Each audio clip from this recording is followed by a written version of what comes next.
नमस्कार, the news post देख रहे हैं आप और मैं हूं समीर। झारखंड में इन दिनों ज़मीन घोटाले के मामले काफ़ी चर्चाओं में है। इसमें हर दिन कई कड़ी ईडी के अधिकारी जोड़ रहे हैं और ख़ास बात की बात करें हम तो इस ज़मीन घोटाले में भी कोलकाता कनेक्शन सामने आया है।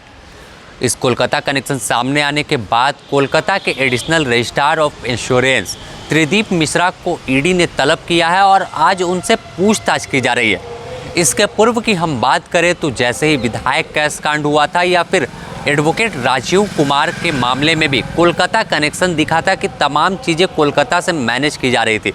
तो अब झारखंड में सेना की ज़मीन घोटाले मामले से ईडी ने जांच शुरू किया तो यह ज़मीन का घोटाला काफ़ी लंबा हो गया। एक लंबी फहरिस्त ईडी के अधिकारियों ने तैयार किया है और उस आधार पर हर दिन ईडी दफ्तर में एक नए अधिकारी, एक नए चेहरे को तलब कर उनसे उस कड़ी को जो उन्होंने जांच के दौरान पाया है उसे जोड़ने की कोशिश कर रहे हैं। बता दें कि झारखंड की राजधानी रांची में भूमाफिया अधिकारी और ज़मीन दलालों ने सेना की ज़मीन को बिक्री कर दिया। उस ज़मीन की बिक्री मामले में थाने में केस किया गया था, लेकिन पुलिस उसे एक मामूली ज़मीन का मामला समझकर उसे ख़त्म कर दिया, फाइल को बंद कर दिया। लेकिन जब इसमें ईडी की एंट्री हुई तो कई लोगों के होश उड़ गए। देखा जा रहा था कि जब 13 अप्रैल को छापेमारी हुई थी जिसमें रांची के पूर्व डीसी छवि रंजन के अलावा कई जमीन दलाल और राजस्व कर्मचारी, अंचला अधिकारी, तो राजस्व कर्मचारी के घर पर जो दस्तावेज मिले उससे ईडी के अधिकारियों के भी आँख फटी की फटी रह गए। हजारों की संख्या में ज़मीन से जुड़ी दस्तावेज उनके आवास पर था। इसके बाद 7 लोगों की गिरफ्तारी हुई जिसमें एक राजस्व कर्मचारी और 6 जमीन दलालों के ऊपर जिम्मा था कि किस तरह से फर्जी दस्तावेज को तैयार करना, चाहे आधार कार्ड हो, बिजली बिल हो या पूरी जो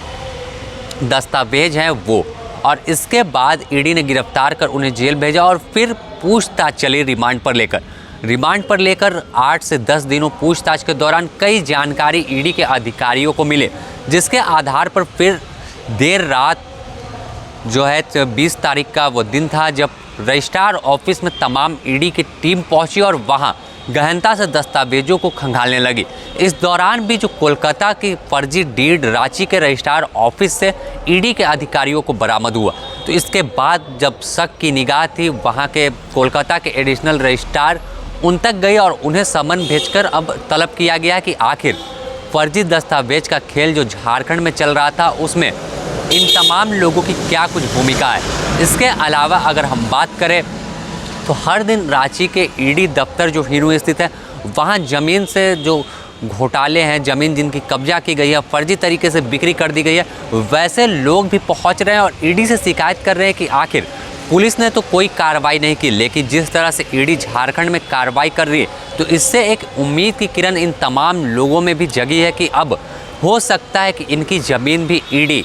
जो दलालों से है उससे कब्जा मुक्त करा दे। तो फिलहाल हर दिन एक नई कड़ी ईडी के अधिकारी इस जांच में जोड़ रहे हैं और एक नए लोगों को तलब कर उनसे पूछताछ कर रहे हैं। आने वाले दिनों में अगर देखें तो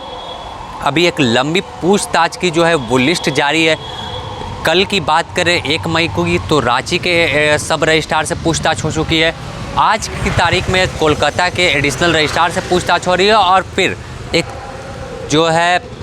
रांची के पूर्व डीसी को दोबारा से समन भेजकर पूछताछ के लिए बुलाया गया है और ज़मीन कारोबारी और रांची के बड़े कारोबारियों में शुमार न्यूक्लियस मॉल के मालिक विष्णु अग्रवाल को भी 8 तारीख को तलब किया गया है। और इस दौरान हम आज फिर आपको बात करें तो फिर ईडी ने 4 ज़मीन कारोबारियों को तलब किया है और उन्हें पूछताछ के लिए ईडी दफ्तर विभिन्न तारीखों को बुलाया है और उनसे जानने की कोशिश कर रही है कि जो बड़े पैमाने पर ज़मीन की हेराफेरी चल रही थी इसमें इनके ऊपर और कौन कौन से लोग शामिल था, क्या इन्हें राजनीतिक संरक्षण प्राप्त था, आखिर क्यों किसके दबाव में जो पुलिस थी वो तमाम लोगों पर कार्रवाई नहीं कर रही थी। तो इनसे भी सवाल करेगी और हो सकता है कि आने वाले दिनों में जैसा कि कल देखा गया था 1 मई को कि रांची के सिटी डीएसपी और सदर थाना प्रभारी को भी अनुसंधान के दौरान उन्होंने क्या कुछ किया था उस तमाम चीज़ों को ईडी अपने पास साझा करने को बुलाया था। तो आने वाले दिनों में फिर से रांची के कई पुलिस अधिकारियों को भी तलब कर उनसे जानकारी इकट्ठा करेगी और पूछेगी कि आपने कार्रवाई क्यों नहीं किया था। बड़े पैमाने पर ज़मीन की हेराफेरी हो रही थी, आप तक शिकायत पहुंच रही थी, लेकिन जैसा कि जो शिकायतकर्ता पहुंच रहे वह आरोप लगा रहे कि रांची पुलिस ने कोई कार्रवाई नहीं किया। तो अब देखना होगा कि आने वाले दिनों में ईडी की जांच कहां पहुंचती है और ईडी की क्या कुछ कार्रवाई होती है। द न्यूज़ पोस्ट आपको तमाम अपडेट से रूबरू कराता रहेगा। तब तक के लिए नमस्कार।